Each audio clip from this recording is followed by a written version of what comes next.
So, I had a weird meeting this morning. Caden came in.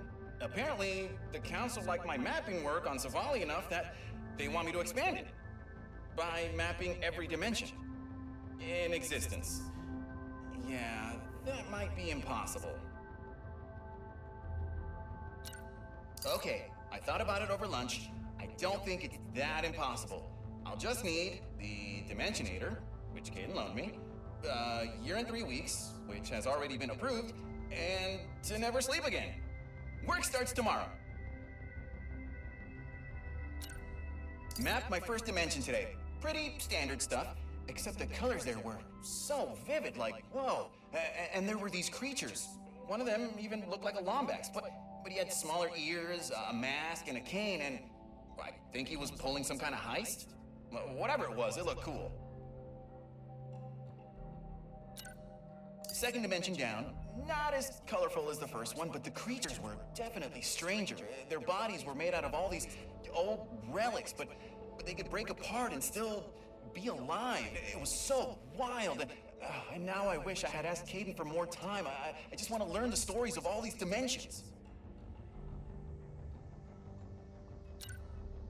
Third dimension was cubes. Really, really smart cubes. I don't know what else to say there, except that I might have to stop doing these for every dimension I visit because there's a little bit less than an infinite amount left, and I could have mapped 32 in the time since I started talking. Okay, bye.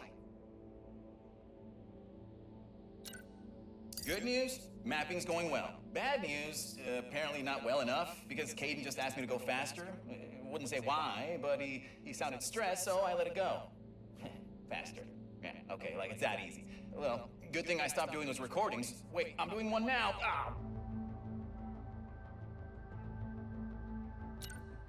I know I was going to stop doing these recordings, but I can carve out some time every once in a while.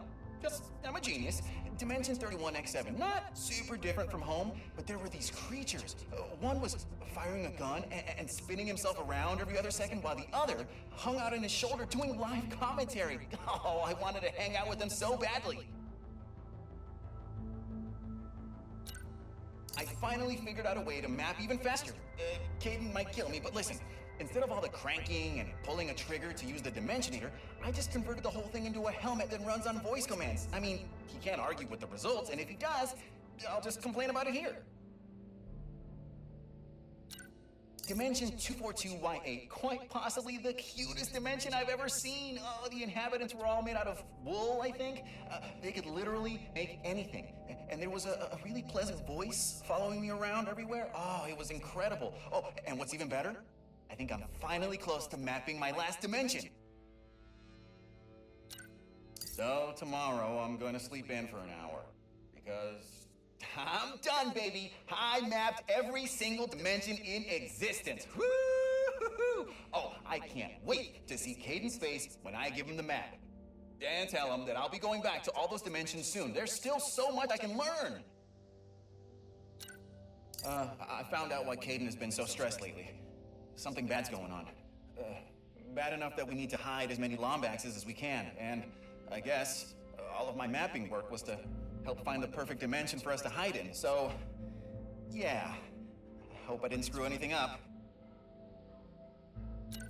This is my final recording. If you're listening to this, that means you didn't make it to the new dimension with us, and I'm so sorry.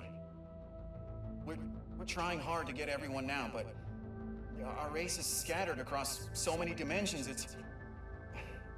This is not farewell. I left a copy of my dimensional map in the archives, and I marked down where we're all going.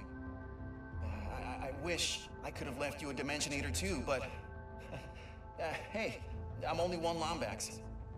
I hope you find your way back to us, and if you do, please look me up. The name's Mags, and I'd love to hear your story.